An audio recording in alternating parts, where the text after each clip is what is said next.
Bonsoir à toutes et à tous, c'est TMK Foot. On se retrouve pour le match, enfin le débrief du match qui vient d'avoir lieu entre le FC Metz et le PSG. Victoire 3-2 pour le PSG. Je sais même plus, ça fait qu'on est combienième au classement. Honnêtement, j'ai pas regardé. C'est pas ce qui m'intéresse le plus. Donc c'est pour le compte de la 16e journée de Ligue 1. Et je pense que ça sent que je suis tendu après ce match-là. Euh, Passons au générique. Générique parce que j'ai énormément de choses à dire. Le match, désolé, ça fait 20 minutes qu'il est fini, mais je suis quand même à chaud. Le but des débriefs, c'est d'être à chaud le plus possible et en essayant d'apporter un minimum de réflexion, de côté intéressant, tout ça un peu intellectuel, j'ai envie de dire. Là, ça va être compliqué. Générique. Donc pour ce match-là, on va d'abord voir les compositions des deux équipes. Désolé si je parle un peu plus fort que d'habitude, je suis tendu. Vraiment, ce match, il m'a tendu. Notamment un joueur dont j'en ai parlé sur mes réseaux sociaux, mais ce match m'a tendu. On va d'abord voir les compositions des deux équipes. Ensuite, on va parler du match, globalement, comment il s'est passé. On va voir les tops, les flops. Et c'est bizarre parce que j'en ai des deux. D'habitude, quand je dis ce genre de choses, c'est que le match il s'est très mal passé ou alors très bien passé et j'ai pas de flop. Cette fois-ci, j'ai des deux. Ensuite, on va voir des conclusions. Je ferai une vidéo exprès sur les. Sachant que là, on arrive en fin d'année civile, donc il y aura la trêve, ça nous laissera le temps à chacun de bien réfléchir et à certains joueurs en particulier. Mais bon, on commence directement. Les compositions d'équipe. Les compositions. Désolé, vraiment, ce match, je dis pas que je vais péter un plomb, je vais crier dans tous les sens, mais ce match, il y a beaucoup de trucs qui m'ont énervé, qui m'ont perturbé, qui m'ont dérangé. Je sais pas si le débrief va durer 10 minutes, 25 minutes, j'en sais rien. Là, je vais parler. Je vais dire ce que j'ai à dire, parce que j'en ai des choses à dire. On commence par la composition du FC Metz. Finalement, ils ont joué un 4-2-3-1. Je m'y attendais pas, mais ils ont continué avec cette composition d'équipe. Alors que les trois derniers matchs, ils étaient sur trois défaites consécutives avec cette composition. À partir du moment où ils l'ont appliquée, bon, pas de chance pour le Maignan qui a encore mis cette compo, leur entraîneur. Donc, leur goal, Fischer, que je l'avais dit, très bon goal. Défense à 4 avec Colin, le capitaine, Yegbe, Gbama, Kwao. Au milieu de terrain, Traoré et Dominguez. Deminguet, pardon. Deminguet. D'ailleurs, lui, chose à part, mais il a une grinta, il a un style quand il joue. Même quand j'ai regardé les résumés et tout de Metz, il a un style. Donc le fait qu'il ait marqué contre nous, ça m'a même pas énervé. Beau but d'ailleurs. Bref, ça, on y reviendra après. Lui, il a mis un beau but, mais on y reviendra après. L'attaque, ça. Waouh. Si Tsiteshvili, il n'y aura pas de deuxième prise. Tsiteshvili, Gauthier Hein, Malik Mbaye et Habib Diallo devant, qui malheureusement n'a pas été au rendez-vous ce soir pour eux, mais bon, ça c'est autre chose. Compo du PSG, 4-3-3. Savonov au cage, il a été bon. Zahir Emery à droite, Zabarni en centrale, William Pacho, défense centrale, Lucas Hernandez à gauche. Milieu de terrain, Vitinha, Djantou, Fabian Ruiz. Enfin, Djantou, ça dépend comment on voit la chose, mais ça a été globalement lui. Ensuite, en attaque, Kangin Lee, globalement à droite, Gonzalo Ramos en neuf et Mbaye à gauche. La compo, elle me plaît. La compo, elle me plaît beaucoup à la base. C'est bien parce que ça me permet de me canaliser, parce que quand je vois cette compo, ça me fait plaisir à la base. Bref, le match, comment il s'est passé? Comment il s'est passé ce match? Ce qui s'est passé, c'est que Metz a défendu. Ils ont défendu à 5 globalement. On s'y attendait. Parce que bon, ça c'est la compo qu'on peut retrouver sur Internet, sur les trucs officiels, peu importe. D'accord. Mais au final, Metz a défendu à 5 et on s'y attendait. Là-dessus, il n'y a pas de problème. Je leur en veux absolument pas. Moi, c'est pas, ça m'a même pas dérangé pour le plaisir des yeux, je sais pas quoi. Ça, c'est autre chose. J'y reviendrai peut-être dans une autre vidéo. Quand on jouera contre une équipe qui défend à 5.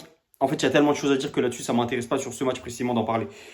Mais sur ce match, Metz a énormément défendu. Nous, on attendait des choses. Metz a essayé de proposer des choses malgré tant bien que mal. Ils n'ont pas tout le temps réussi. Parfois, ils ont réussi. Et quand ils ont réussi, bah, ça n'a pas toujours été malheureusement grâce à eux. Ça a été parfois de notre faute. Ça, c'est du côté de Metz. Du côté du PSG, nous, ce qu'on a fait, c'est que on a essayé de presser. On a fait des bonnes choses. On a vu de l'envie des joueurs. On a vu du niveau des joueurs qu'ils ont essayé des choses. Gonzalo Ramos, comme je vous l'ai dit, j'étais content. Il y a deux joueurs que j'attendais au tournant dans ce match-là. Et j'espérais qu'ils soient titulaires uniquement pour ça. J'attendais d'un côté Gonzalo Ramos, qui finalement a été buteur, a été au rendez-vous. Il a tenté des choses. Parfois, il a essayé de faire croquer ses coéquipiers. On l'a vu avec Jantou un moment. Ça n'a pas toujours marché, mais au final, il a mis un but.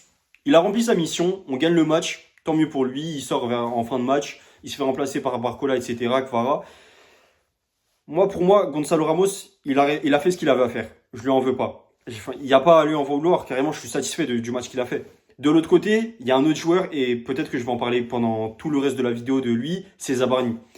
Zabarni, comme je l'ai dit, il y a un problème avec lui, je l'avais dit dans ma première vidéo de retour, après sur cette nouvelle saison, une fois qu'on l'a entamée, j'avais dit que Zabarni, pour moi, il a le syndrome du costard. Qu'est-ce que j'entends par le syndrome du costard? Le syndrome du costard, c'est un joueur dont on se souvient de lui uniquement lorsqu'il porte un costard. Donc, lorsqu'il fait sa présentation dans un club. Zabarni, quand je pense à Ilia Zabarni, je pense à un joueur qui a le costard. Sa présentation au PSG, qu'il est là, il dit oui, je suis heureux de rejoindre un grand club, ça a mis du temps, mais je suis venu, je suis fier de ça. En plus, je suis un joueur, voilà, il n'y a pas 10 000 joueurs de ma nationalité qui sont venus dans ce club. Ça fait plaisir de représenter. D'accord, c'est bien. J'ai que cette image de lui. Ça fait 3-4 mois qu'il est là, je sais même plus ça fait combien de temps. J'ai que cette image de lui en tête. J'ai pas une image de Zabarni qui fait un grand match. J'ai pas une image de Zabarni balle au pied qui fait des choses, qui défend, qui je sais pas, j'ai rien de Zabarni. J'ai rien. Alors ce soir, il faut être un minimum honnête. Zabarni, il a fait un minimum de choses. Je m'attendais pas à un grand match, pas que lui, mais un grand match d'un défenseur central du PSG ce soir. Qui que ça soit, hein. Ça peut être Marquinhos, William Pacho, Maldini, qui tu veux. Je m'y attendais pas, c'est normal, parce que ça allait être compliqué. Défense à 5 de l'autre côté, bloc bas. Toi, en tant que défenseur central, tu vas pas toucher 10 000 ballons, c'est normal, il n'y a pas de problème là-dessus. La chose étant la suivante, Zabarni, le peu de fois où tu as touché le ballon, parmi les 4 défenseurs qu'il y a, parmi les 4, je compte également les latéraux, sachant que Zaïre Emery, c'est même pas un latéral de formation. Bref, parmi les 4, tu as été celui le moins pertinent avec la balle. Je parle avec la balle. Sans la balle d'ailleurs, mais avec la balle. Parce que, à la base, Zabarni, quand on l'amène au PSG, on dit quoi? On dit oui, on l'amène parce qu'il a une qualité jeu au pied. Il pourra remplacer avec le temps, à moyen, court, long terme, ce que tu veux, à terme, quoi. Il pourra remplacer Marquinhos. Ok, d'accord. Moi, je veux bien y croire. Avec Dean Huysen, peut-être qu'à Bournemouth, ça se passait excellemment bien. En première ligue, etc. Il arrivait à gérer. Tant mieux pour lui. C'est cool. Au PSG, elle a rien prouvé tout ça. Balle au pied, ce soir, Lucas Hernandez a été meilleur. William Pacho, alors que je fais que de le critiquer à tous mes matchs, à tous mes avant-matchs, à tout le temps. William Pacho, et pas que moi, tout le monde le sait, c'est une évidence. William Pacho n'est pas bon balle au pied. On l'a pas acheté pour ça au PSG. On l'a acheté parce que c'est un bon stopper, un bon défenseur central avant tout. Malgré ça, il a été plus pertinent que lui ce soir. Zaïre Emery a été plus bon que lui. Et Vitinha, bon, j'en parle pas, mais même Vitinha, quand il est venu descendre, faire un peu ce poste de sentinelle, il a été meilleur que lui. Fabien Ruiz, bref, tout le monde. Tout le monde a été meilleur que Zabarni balle au pied. En défense, j'en parle même pas. Sur le premier but qu'on se prend, moi, c'est une des seules choses que je voulais, pas par rapport à lui, mais par rapport à Savonov, justement, parce que pour le fait qu'il puisse concurrencer Lucas Chevalier, je voulais qu'il puisse faire un clean sheet. Contre en plus le FC Metz, ça aurait été bien, ça aurait été quelque chose. Voilà, il y aurait eu de la concurrence, il y aurait eu du PEP. Je dis pas que forcément derrière, Savonov va être le gardien titulaire sur tout le reste de la saison. Mais attention, juste le fait qu'il puisse voilà, le concurrencer, venir faire un clean sheet, on peut se dire, ah ok, d'accord, ça va être qui le gardien titulaire? Il y aura une concurrence, peut-être que ça va être comme Navas Donnarumma à un moment, Navas Courtois au Real Madrid à une certaine période. Il y aura peut-être ce truc-là et ça va être, je vais dire marrant ou hypant dans le sens où c'est intéressant de voir ça, ça nous intrigue. Comment ça va se passer tactiquement? Qu'est-ce qui va arriver pour le rôle du gardien du PSG? Ça va être qui? Peut-être que derrière, j'aurais fait une vidéo un petit peu analyse comme le poste de latéral droit au PSG. Là, malheureusement, ça n'a pas été le cas et c'est absolument pas la faute de Matvei Savonov. Vraiment, il a fait un très très bon match. Je suis fier de lui, je suis content. Il a fait un meilleur match que tous les matchs de Lucas Chevalier jusqu'ici au PSG. Pourtant, je soutiens Lucas Chevalier. Mais jusque-là, Savonov a été incroyable. Bravo à lui. Le problème étant le suivant, il s'est pris un but, il n'a pas pu atteindre son clean sheet. Et pourquoi il n'a pas atteint cet objectif-là? À cause d'un joueur, Ilia Zabarni. Ilia Zabarni, sur le premier but qu'on se prend justement du numéro 20, je ne sais plus comment il s'appelle, le numéro 20 Messin. Tu étais où? Il n'y avait pas Pacho qui était là. Il y avait Vitinha tout petit comme il était là. Il y avait Lucas Hernandez qui était là, il y avait Zaïre Emery qui était présent. Tu étais où? Il regarde le but, après il lève les bras comme ça. S'il te plaît, Zabarni, en fait, c'est ton rôle, c'est ton taf, mec. Donc tu lèves les bras, mais c'est toi qui es censé être là-bas. Et il y a un autre mec qui est censé venir se plaindre parce que toi, t'as pas réussi à mettre ton but. Ou justement, ne pas encaisser ce but-là. Ce soir, t'as pas réussi, Zabarni. Et évidemment, faut prendre du recul sur tout ça. C'est la première saison de Zabarni, c'est les premiers mois de Zabarni au PSG. C'est un défenseur central. Un défenseur central, on sait que ça met énormément de temps à arriver à maturité. Il change de pays. Peut-être que les choses font que c'est différent pour lui. Il doit apprendre la langue. Voilà, Zabarni, c'est un joueur globalement qui parle anglais. On le voit même dans les vidéos, les réseaux sociaux du club. Zabarni n'est pas encore francophone pour l'instant. Et peut-être que ça le sera plus tard, mais pour l'instant, non. Donc, évidemment qu'il faut essayer de prendre le plus de recul possible. Ça, c'est une chose.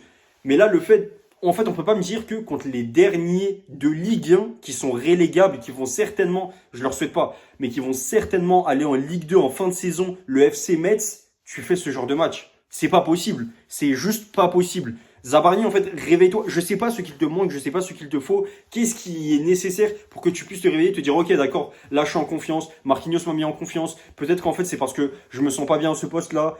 J'ai besoin d'encore un peu plus de temps. Je sais pas. S'il te plaît, moi, je demande une dernière chose à Zabarni. Et c'est la seule chose que je demanderai. Et là-dessus, qui fait que je vais pas me calmer tant que c'est pas le cas. Zabarni, juste fait une interview. Parle. Prends l'air, je sais pas, discute avec les gens. Extériorise parce que nous, en tant que supporter parisien, on a besoin de savoir ce que toi tu penses, comment ça se passe dans ta tête. Est-ce que tu as réussi à t'intégrer, comment ça se passe? Parle à un journal français, à Téléfoot, à qui tu veux. Mais on a besoin de savoir. Parle même à Zach Nani, va dans Zach en roue libre. Mais fais des choses, parle, exprime-toi. Parce que sinon, on ne sait pas comment tu te sens, pourquoi, qu'est-ce qui fait que tu en es là. Ça va être compliqué et nous, on va avoir du mal à te soutenir. Lucas Chevalier, par exemple, il y a 10 000 raisons qui font que il n'est pas au top de sa forme encore pour le moment. Et il n'y a pas de problème. Je suis 10 000 fois moins sur ses côtes. Pourquoi? Parce que je sais qu'il y a un contexte qui fait que... Et tout le monde est sur ses côtes, malheureusement, à Lucas Chevalier, ça c'est autre chose. Mais moi, personnellement, j'ai beaucoup moins d'exigence avec un joueur type Lucas Chevalier parce que je sais que derrière, voilà, ça va mettre du temps. En plus, pareil, c'est un poste comme le défenseur central. Le goal, c'est un poste où ça met du temps, il y a l'expérience, il faut s'intégrer. Voilà, j'ai pas envie de faire une vidéo dédiée à Lucas Chevalier cette fois-ci, c'est pas ça qui m'intéresse, mais Zabarni, parle, dis-nous pourquoi ça va pas, parce que nous, en tant que supporters, on veut bien te soutenir, mais dis-nous s'il y a des choses qui vont ou non. Peut-être que dans ta vie, personnellement, ça va pas pour X ou Y raison, et dans ce cas-là, bon, d'accord, on va moins aller sur tes côtes. C'est possible, on l'a vu, Araujo, à cause de raisons, voilà, qui font que il a parfois trop de pression mentalement, il a du mal à gérer, il a fait une pause sur sa carrière, le pauvre. C'est un défenseur central aussi, il a énormément de mal. On s'en souvient contre le PSG, l'année où justement, il se prend un carton rouge et Barcola derrière, il met le but. Enfin, il fait une faute sur Barcola, l'année où on les joue en Ligue des Champions, bah, c'était il y a 2 ans. Ça a été difficile pour lui. Et il n'y a pas de problème à ça. Si tu veux prendre une pause, prends une pause. Ou si tu as besoin de discuter, discute. Dans le cas contraire, ça veut dire, personnellement, je le prends comme ça, c'est mon interprétation des choses. Elle m'est propre. Peut-être que je me trompe. Mais je me dis, dans le cas contraire, Zabarni, c'est que tu es au top de ta forme, c'est qu'il n'y a pas de problème. Et de ce qu'on voit sur les réseaux du PSG, tu as l'air de bien tenir, tu as l'air d'être heureux, tout a l'air de se passer de la meilleure des façons. Hormis le cas où, voilà, il y a le goal, Russe, Ukraine, d'accord, on comprend, mais hormis ça, globalement, ça a l'air de très bien se passer au PSG. Donc je comprends pas qu'est-ce qui fait qu'il a un niveau... En fait, son niveau est même pas médiocre. Il est absent. Je peux même pas dire que Zabarni est terriblement mauvais, hormis ce match-là où, pour la première fois, je le vois véritablement. Zabarni, de façon générale, c'est un fantôme. C'est un fantôme. Et il y a certains postes, il y a certains matchs ou certains contextes qui font qu'un joueur peut être fantomatique. C'est pas forcément tout le temps grave. Mayoulou, il y a un match récemment où je l'ai dit, en numéro 9, et je l'ai pas vu. C'était pas forcément dramatique pour autant, bah, c'était contre Monaco en Ligue 1. D'accord, il y a un match où Mayoulou n'a pas été bon. C'est pas grave, tu te entraînes, tu es un jeune joueur, tu vas faire mieux au prochain match. Zabarni, c'est tout le temps comme ça. 100% des fois où j'ai vu Zabarni, 100% des fois, il n'a pas été positif. Ça n'a pas été positif ce que j'ai vu. Soit ça a été négatif, soit ça a été malheureusement neutre. Neutre dans quel sens? Dans le sens où je l'ai pas vu. Je peux pas dire ce que je pense de Zabarni parce que j'ai pas vu. Je sais pas comment il est. Balle au pied, il fait pas grand chose. C'est un joueur yaourt nature et ça m'énerve de le dire sur un défenseur central. À une époque, comme je vous l'ai dit, je les prends souvent en exemple. Je le disais sur on le disait souvent sur Fabian Ruiz. Que voilà, c'était un joueur yaourt nature qui proposait pas assez de choses. On l'a ensuite dit sur Kanginli. Maintenant, on le dit sur un défenseur central, un milieu de terrain et un ailier, je peux comprendre. Il y a des fois, d'accord, il propose pas, ça c'est relou, mais c'est la tactique qui fait que là, tu es un défenseur central. Balle au pied, tu fais ça, c'est pas forcément grave. Allez, à la base, c'est ton style de jeu.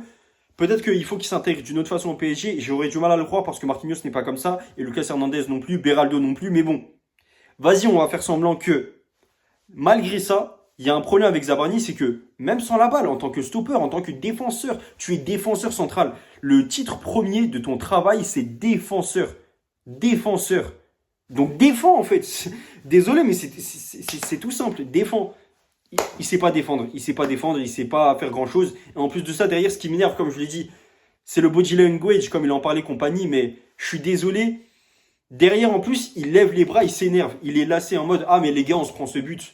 Mais frérot, c'est toi qui es censé être là, c'est toi qui es censé être là à défendre pour pas qu'on se prenne ce but de casquette. Désolé, je parle que du premier but qu'on s'est pris, mais parce que derrière, bon, le deuxième qu'on se prend, ils ont bien joué. Le FC Metz, comme je vous l'ai dit, parfois, ils arrivent à avoir cette cohésion d'équipe. qui fait qu'offensivement, ils arrivent à se comprendre, à se trouver, et plus tu tentes, plus au bout d'un moment, tu arrives à réussir. Donc là-dessus, c'est autre chose. Mais Zabrani, il faut que tu te ressaisisses. Bon, sinon, sur le match, globalement, il y a eu de la proposition du PSG. On a essayé de faire des choses, on a bien pressé, on a bien joué, on a gagné le match. Il faut juste qu'on fasse attention à ce genre d'erreur parce que derrière, ça peut nous coûter beaucoup de choses. Hormis ça, sinon, j'ai bien aimé également, comme je vous l'ai dit sur mes réseaux sociaux, sur les vidéos verticales, j'ai bien aimé les Titi. Ils ont proposé beaucoup de choses, les entrants, Désiré Doué, Kvara, Barcola. Kvara était titulaire, si je dis pas de bêtises. Non, Kvara était pas titulaire. Même lui, il m'a fait plaisir. Beaucoup de joueurs m'ont fait plaisir, là-dessus, il n'y a pas de problème. Mais le seul truc qui m'énerve énormément, ça a été Zabrani. Je suis désolé, mais j'ai énormément de mal avec son match ce soir. J'ai énormément de mal. Hormis ça, sinon, on va parler des flops. Bon, je ne vais pas plus parler que ça, j'étais assez terminé. Je ne vais pas dire que c'est un 0 sur 10, mais peut-être un 1 ou 2 sur 10 quand même, Zabrani. Il y a lui en flop. Et est-ce qu'il y a un autre flop que je vois sur ce match-là? Je vais en mettre deux, mais ça va être un peu méchant parce que je les ai pas trop vus non plus. Je trouve qu'ils sont un peu effacés sur ce match-là. C'est mon avis personnel. J'ai pas vu sur les réseaux sociaux ce qu'ils sont dit de eux, mais personnellement, William Pacho et Fabien Ruiz, j'aurais aimé plus les voir. J'aurais aimé plus les voir. William Pacho a essayé, notamment sur le premier but, c'est lui qui à la base arrête le but. Derrière, il y a un contre favorable. Il faut l'admettre, c'est un contre favorable, malgré tout. Et on se prend ce but du numéro 20 du FC Metz. Mais bon, je les mets quand même en flop, quoi qu'il en soit. Et en top, bon, en top, je vais mettre forcément Mbaye, Njantou aussi, qui va avec. Et je pense que je vais mettre Gonzalo Ramos. Franchement, les trois de devant, ça m'a fait plaisir comment ils ont joué. Je pourrais aussi mettre Vitinha, mais non, sur ce match-là, j'ai envie de les féliciter, les trois de devant, parce qu'ils n'ont pas l'habitude d'être à ce niveau-là. Ils progressent, ils font des choses qui vont de l'avant, donc j'ai envie de plus les mettre en avant. Non pas que Vitinha était mauvais, hein, attention, mais que ces trois-là, c'est plus étonnant. Donc, tu as envie de plus les mettre en avant. Mais s'il fallait en mettre 4, j'aurais mis aussi également Vitinha. Là-dessus, il n'y a pas de problème. Sinon, quelle conclusion pour la suite? Bah, à part Zabarni, le reste, c'est juste essayons d'être plus concentrés. Essayons d'avoir plus cette cohésion d'équipe qui fait qu'on arrive au maximum à être concentré. C'est la seule chose qui peut porter préjudice au PSG, je trouve, c'est ça. Et c'est très compliqué dans le football. C'est pas que au propre PSG. C'est tout le monde, c'est comme ça. Il faut essayer de rester concentré pendant 90 minutes. Mais voilà, il faut essayer de le faire. Sinon, Désiré Doué, il est rentré, ça fait plaisir. On a de plus en plus notre équipe type qui commence à revenir. Même si sur ce match-là, on ne l'a pas vu également parce que voilà, on joue contre le dernier de Ligue 1, que ce soit à l'extérieur ou non. Je pense que Luis Enrique, il s'est permis de faire tourner, notamment au milieu de terrain. On a vu que João Neves, il l'a reposé.